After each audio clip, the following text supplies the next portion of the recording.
우리 인생은 평탄한 길로만 되어 있지는 않습니다.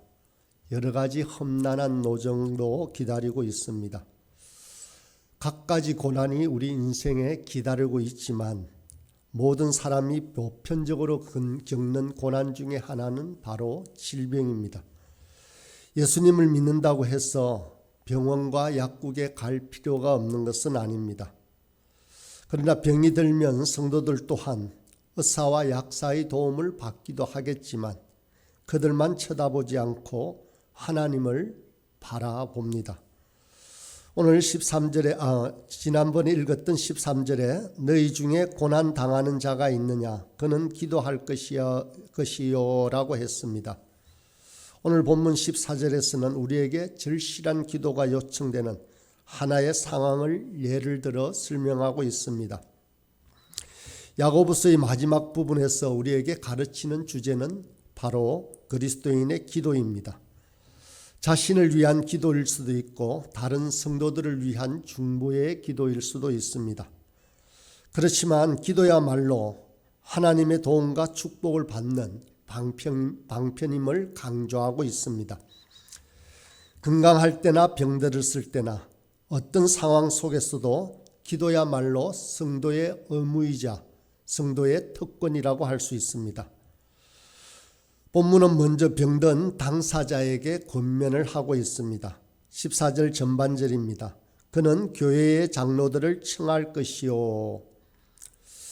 여러분이 아파서 힘이 들면 교회의 장로들을 청해야 된다라고 오늘 본문은 권면하고 있습니다. 여기서 장로란 교회의 원로들을 말합니다. 교역자일 수도 있고 또한 말 그대로 장로 그리고 교회의 어른들이라고 할 수 있습니다.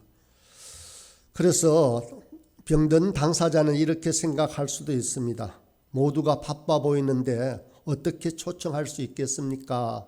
어떻게 이곳으로 날마다 부를 수 있겠습니까? 라는 말로 그렇게 생각할 수도 있습니다. 그러나 교회의 장로들은 반드시 시간을 낼 것입니다. 또 말씀을 따라 그 시간을 내기를 기뻐하는 자들로 교회의 구성원들로 차 있을 것입니다. 본문 14절은 병상에서 어떻게 기도를 활용해야 하는지도 말씀하고 있습니다. 혼자서는 도무지 감당할 수 없을 만큼 심신이 약해진 경우 신앙 공동체에게 기도의 도움을 어떻게 받아야 하는지를 말씀하는 것입니다. 온몸이 고통 속에 휩싸이고 마음까지 혼돈된 상태에서 도움 없이 혼자 꼬박 기도에 전념하기란 결코 쉬운 일이 아닙니다. 영육이 힘든 순간에는 다른 성도들의 위안과 도움이 꼭 필요합니다. 그때야말로 교회를 주신 신앙 공동체를 주신 것을 감사하고 서로 도움을 주고 받을 때입니다. 우리 가운데 그런 상황에 처한 사람이 있다면 그는 교회의 장로나 교역자들을 청하라고 본문은 권하고 있는 것입니다. 필립 얀시의 저서 기도하면 뭐가 달라지나요? 라는 책이 있습니다.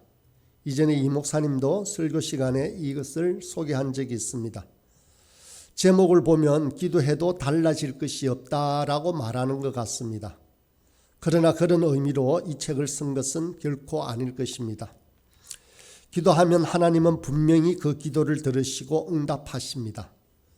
그런데 우리의 뜻대로 우리가 간구하는 그 말 그대로 응답하시지는 않습니다. 기도를 통해서 하나님께서 즉각 개입하시기도 하지만 경우에 따라서는 다른 방법으로 개입하시기도 합니다. 어떤 경우에는 우리가 처한 환경보다는 그러한 처지보다는 기도하는 사람의 마음을 바꾸기도 하시고 우리는 쉬운 길로 가기를 원하지만 그 쉬운 길보다는 기도하는 사람의 마음이 더욱 굳세지도록 그렇게 독려하시기도 합니다. 그러나 분명한 것은 우리가 생각하는 것보다 우리의 모든 지식을 뛰어넘는 하나님의 방법으로 그 뜻을 이루어 가신다라는 사실입니다. 기도에 관한 하나님의 가장 중요한 뜻이 무엇이겠습니까? 기도의 본질이 무엇인지를 생각해 보았습니다. 기도의 본질은 우리가 하나님께 무엇을 받는 것이 아닙니다. 기도는 바로 하나님과 교제하는 것입니다. 하나님과의 친밀감을 정진시키는 그러한 방편이 바로 기도입니다. 기도를 통해서 우리는 하나님의 시선과 마음으로 내가 처한 환경과 주위 사람들을 살필 안목을 얻게 되는 것입니다. 우리가 기도함으로써 우리의 눈이 하나님께서 보시는 방향으로 우리의 눈이 돌려지는 것입니다. 10명의 문둥병자가 예수님을 만납니다. 그들은 예수님께 가까이 오지도 못하고 멀리 서서 소리쳤다라고 성경은 기록하고 있습니다. 당시 문둥병자들은 사람들에게 가까이 접근할 수가 없었습니다. 마을에서 쫓겨나서 성 밖에서 살 수밖에 없었습니다. 그리고 사람들을 만나게 되면 100걸음 이상 떨어져서 나는 부정한 사람이라고 소리쳐야만 했습니다. 사람들에게 스스로 가까이 오게 되면 돌에 맞아 죽임을 당했습니다. 이들은 가족을 더 이상 볼 수도 없었습니다. 성전에도 갈 수 없었습니다. 이들은 엄청난 죄인 취급을 받았습니다. 그들의 마음속의 절망과 그 고통과 아픔들이 얼마나 절절했겠습니까? 이 질병으로부터 벗어나면 그 어떤 일이든 할 수 있을 것 같습니다.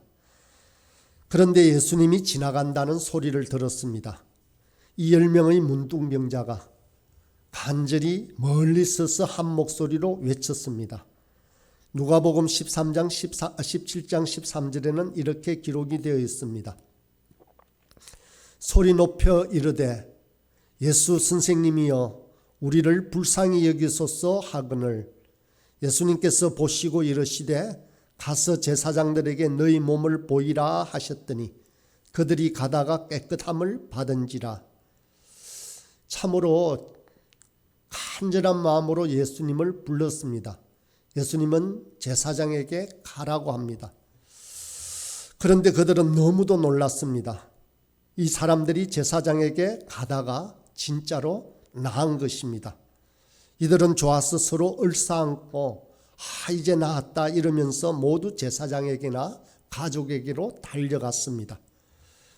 그런데 그때 사마리아인 한 사람만 하나님께 영광을 돌리며 하나님께 감사를 했습니다. 큰 소리로 그렇게 영광을 돌렸다라고 기록되어 있습니다. 사마리아인 한 사람만 예수님께로 돌아갔습니다. 그리고 예수님 발 앞에 엎드려 절하면서 예수님 감사합니다. 예수님에게로 와서 엎드려서 그렇게 감사를 표현했습니다. 이 사마리아인은 바로 예수님이 어떤 분이신지를 분명하게 알았습니다. 구원자이신 예수님과 이 앞으로 나와 굴복하고 그렇게 감사함으로 예수님과의 관계가 맺어졌습니다. 예수님과 끊어지지 않는 교제를 맺게 된 것입니다. 그런데 예수님께서 나머지 9명은 어디에 갔느냐라고 물었습니다. 아마도 그 9사람도 구원을 받았는지 받지 않았는지에 대해서 성경에는 기록하고 있지 않습니다. 그러나 예수님께서 병을 낫게 하며 그렇게 베푸신 뜻에는 아마도 구원을 받았지 않나 생각이 듭니다.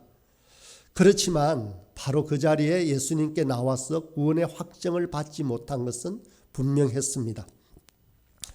그러나 한 명의 사마리아인은 육신의 병만이 아니라 확실히 구원을 받았습니다.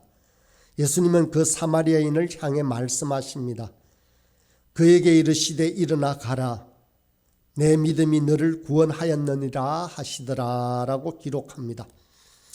예수님의 실제적인 관심은 사실 이 문둥병이 낫는 것보다 그들이 구원받기를 원하셨습니다. 이 예수님의 심령은 저와 여러분들을 향해서도 마찬가지입니다. 우리 주님의 가장 큰 바람은 우리가 제사함을 받아 구원 얻기를 원하십니다. 하나님의 사랑스러운 자녀가 되기를 원하십니다. 그 사실을 분명하게 알고 기쁨으로 그렇게 행복하게 살아가기를 원하십니다. 주님과 교제하며 평안을 누리기를 원합니다. 천지 만물을 지으신 하나님 아버지의 보살핌 속에서 두려움 없이 그렇게 살아가기를 간절히 원하시는 것이 우리 주님의 마음입니다. 말씀으로 약속하십니다. 빌립보서 4장 6절과 7절입니다. 아무것도 염려하지 말고 다만 모든 일에 기도와 간구로 너희 구할 것을 감사함으로 하나님께 아뢰라. 그리하면 모든 지각에 뛰어난 하나님의 평강이 그리스도 예수 안에서 너희 마음과 생각을 지키시리라. 우리가 질병의 고통 가운데 있든, 우리가 말 못할 슬픔 가운데 있든, 우리가 어떤 환난 가운데 있든 우리 하나님은 말씀하십니다. 아무것도 염려하지 말고 모든 일을 하나님께 아뢰라 라고 말씀하십니다. 그리하면 모든 문제를 해결하실 뿐만 아니라 이 세상이 줄 수 없는 놀라운 평강을 우리에게 주시겠다라고 약속하십니다. 그 어떠한 것으로도 대신할 수 없는 하나님의 평강이 우리의 마음과 생각을 지키시겠다라고 약속하십니다. 이 평강은 우리의 지식과 우리의 감정과 우리의 의지에 쏟아붓는 정말로 놀라운 그런 평강입니다. 또 오늘 본문은 병자들에게 뿐만 아니라 교회가 또 교회의 원로들이 해야 할 절차가 무엇인지를 말해주고 있습니다. 14절 하반절입니다. 그들은 주의 이름으로 기름을 바르며 그를 위하여 기도할지니라. 기름을 바르며 주의 이름으로 위하여 기도하는 것을 신앙 공동체의 의무로 규정하고 있습니다. 이 구절은 얼핏 보면 쉬운 구절처럼 느껴집니다.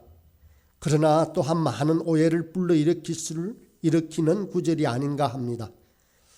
저나 여러분들이 아플 때 기름을 바르면서 기도해 본 적은 없을 것입니다. 물론 어떤 분들은 문자 그대로 아직 기름을 바르며 기도한다고 합니다. 그러나 기름 자체가 무슨 주술적인 위력을 갖는다고 본문은 의미하고 있지 않습니다. 성경을 보면 기름은 흔히 약용으로 사용되고 있었습니다. 선한 사마리아인의 비유에는 기름을 약용으로 사용하는 장면이 분명히 나옵니다. 누가복음 10장 33절과 34절입니다. 어떤 사마리아 사람은 여행하는 중 거기 이르러 그를 보고 불쌍히 여겨 가까이 가서 기름과 포도주를 그 상처에 붓고 사매고 자기 짐승에 태워 주막으로 데리고 가서 돌보아 주니라. 기름과 포도주를 그 상처에 붓고 사매었다라고 기록합니다. 기름은 경우에 따라 특히 상처난 경우에는 아물게 하는데 도움을 주는 약이었습니다. 그러나 모든 병마다 유익한 것이라고는 할 수 없습니다. 또한 여기서 우리가 살펴야 할 것은 주의 이름으로 이 행위가 행해졌다는 것입니다. 주님의 능력으로 나타나는 역사를 말합니다. 사람의 행위가 결코 아니라는 말입니다. 사람이 그렇게 기름을 바르고 기도함으로 말미암아 사람의 능력이 나타나는 것이 결코 아니라는 것입니다. 치료하시는 분은 하나님이십니다. 주의 이름으로 기름을 바르며 기도할 때에도 역사하시는 분은 언제나 하나님이십니다. 본문 15절은 지금껏 병자 자신이 그리고 도움을 요청받은 교회가 준행해야 하는 명령을 하고 나서 그 명령에 순종하는 교회에 놀라운 약속을 하고 있습니다. 15절 말씀을 다시 읽어보겠습니다. 믿음의 기도는 병든 자를 구원하리니 주께서 그를 일으키시리라. 혹시 죄를 범하였을지라도 사하심을 받으리라. 여기서 말하는 믿음의 기도란 무엇을 말합니까? 병들었을 때 약국을 찾지 않고 그렇게 간절히 드리는 기도를 말하겠습니까? 병원에 가기 전에 먼저 성경을 찾아 펴들고 드리는 기도가 믿음의 기도이겠습니까? 하나님께서 감동하실 만큼 소리질러 외쳐 부르는 기도를 뜻하겠습니까? 그 어떤 것이라도 좋습니다마는 여기서 중요한 것은 하나님 앞에서 드리는 진실한 간구이다라는 것입니다. 우리는 흉내내는 것만큼 위선적인 기도는 없을 것입니다. 굉장히 믿음이 있는 것처럼 과시하는 기도만큼 믿음에서 떠난 기도 또한 없을 것입니다. 오히려 귀신 들린 아이의 아버지처럼 기도할 필요가 있습니다. 귀신 들린 아이의 아버지는 이렇게 기도했습니다. 나의 믿음 없음을 도와주소서라고 호소했습니다. 그러자 그 기도는 응답이 되었다라고 말씀하셨습니다. 사랑하는 여러분, 하나님의 약속을 믿으면 주님의 영광을 우리 삶 속에서 크게 경험하게 될 것입니다. 병자를 대신해서 드리는 장로들의 기도는 전능하신 하나님의 귀에 반드시 도달함을 보여줍니다. 하반절에 나오는 혹시 죄를 범하였을지라도 사심을 받으리라라고 말씀하시는데 이것 또한 문맥 안에서 이해해야 합니다. 위에서 기도하고 있는 사람이 꼭 죄를 범했다는 것이 아닙니다. 그리고 장로들의 기도는 그 자체가 죄를 사하는 효험이 있다라는 말도 아닙니다. 이 말씀은 기름을 바르며 주의 이름으로 기도한 결과로 병자가 치료되면 병자의 모든 죄가 다 용서된 증표라는 표시입니다. 특히 특정한 병이 죄 때문이었다면 그 죄는 용서받은 것으로 확인될 수 있습니다. 마가복음 2장에 보면 중풍병자 이야기가 나옵니다. 침상을 들고 일어난 병자는 분명 그 죄가 사해진 증거입니다. 모든 신체적 고통이 다 죄 때문인 것은 아닙니다. 본문 16절을 살펴보면 그러므로 너희 죄를 서로 고백하며 병이 낫기를 위하여 서로 기도하라고 합니다. 이 구절에 나오는 죄는 고의적인 범죄라기보다는 상호간의 실수, 허물들을 뜻합니다. 서로를 위한 기도를 드리기 전에 상호 허물을 용서하고 함께 손을 맞잡고 기도하라는 교훈입니다. 무언가 서로에 대해 오해하는 것이나 진실치 못한 것을 마음에 두고 함께 기도하는 것은 당사자들에게 유익이 없다는 것입니다. 그런 의미에서 너희 죄를 서로 고백하며 병이 낫기를 위하여 기도하라라고 권면하시는 것입니다. 물론 이 말은 병이 낫기 위해서 반드시 거쳐야 할 절차라는 것이 아닙니다. 재고백이 선행된 기도여야 치유의 효력이 있다는 것도 꼭은 아닙니다. 서로의 마음을 여는 것은 치유를 위한 기도만이 아니라 성도가 서로 함께 예배할 때도 마찬가지입니다. 교회에서 예배 시간에 찬양할 때도 마찬가지입니다. 서로 간에 막힌 것이 없는 사귐 가운데 함께 기도하는 것이 우리 온 성도가 누릴 수 있는 특권이고 축복입니다. 사랑하는 여러분, 저와 여러분은 어떤 문제를 두고 기도하고 계십니까? 오늘 하루 간곡히 아랠 기도의 제목은 또 무엇입니까? 그 문제가 무엇이든 그 제목이 무엇이든 하나님의 놀라운 약속을 붙드시길 바랍니다. 하나님은 이 아침에도 우리를 향해 내가 결코 너희를 버리지 아니하고 너희를 떠나지 아니하리라고 약속하십니다. 또 너는 두려워하지 말라. 내가 너를 구속하였고 내가 너를 지명하여 불렀나니 너는 내 것이라고 굳게 약속하십니다.